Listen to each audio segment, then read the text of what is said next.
Winds are stepping up today and clouds cover most of the country as a strong low-pressure system begins to move across Japan from tomorrow.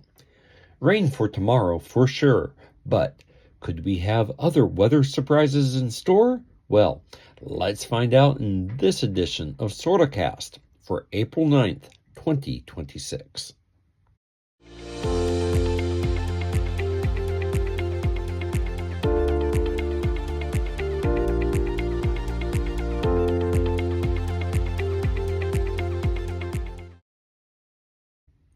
Increased cloud cover and winds are on tap through today, and very high chances of rain on Friday nationwide as a low-pressure system dragging a cold front sweeps across Japan.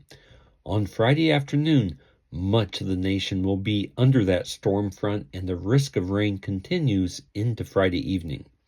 You can expect largely gusty conditions too as the front moves over the country. Bands of rain may persist into Saturday up in Tohoku in Hokkaido, while the rest of the country begins to enjoy a pleasant weekend. The chance of rain will pop up again in West Japan on Monday and Tuesday as a small low floats by, and weather nationwide will begin to settle down again on Wednesday. But the big story is that we have the first typhoon of the year forming and heading toward Japan. Okay, there have already been 3 small typhoons numbered by the JMA up to now, but number 4 could be the one that gets close to us in the Japanese islands. So the story here is that a little invest, a small little tropical depression, popped up way down near Micronesia a few days ago. At the moment, it's not much. It is just a churning bubble of clouds hanging out around 5 degrees north latitude, 155 east. But long-term models have this little thing forming into a full-on typhoon and coming our way in the next few days. This system will spend a few days bopping around the tropics before firming up and then starting to make a move northwest toward Japan early next week. The track of the storm beyond next Thursday is still up to debate, and there are still significant differences between the 2 major models, the US-based GFS and the European ECMWF, at this point. The disagreement is not unexpected, and the 2 tracks will begin to sync up in the coming days. In addition, other agencies, such as the JMA and the Joint Typhoon Warning Center, will begin to put out their own tracking models.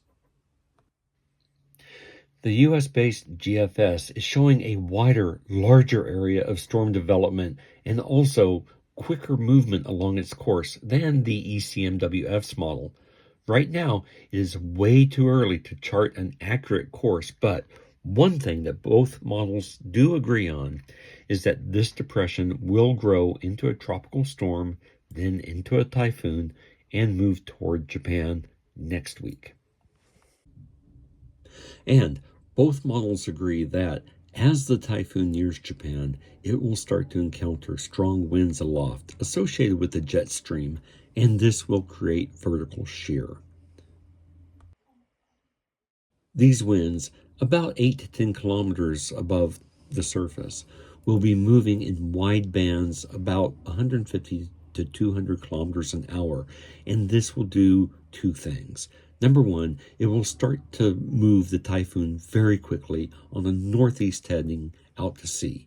And number 2, the vertical shear created by these winds will start to degrade the storm, weakening it.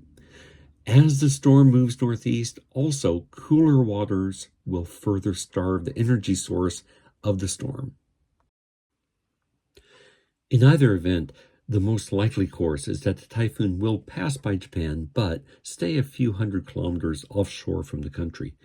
Both models so far show that the storm will be relatively compact and a pretty dense system, but there's disagreement on what effect, if any, the storm will have on the Japanese islands.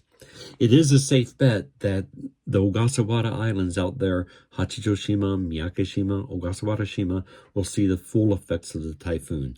But we're going to have to wait until about the middle of next week to see if we will get any rain or wind from the typhoon reaching the Japanese mainland.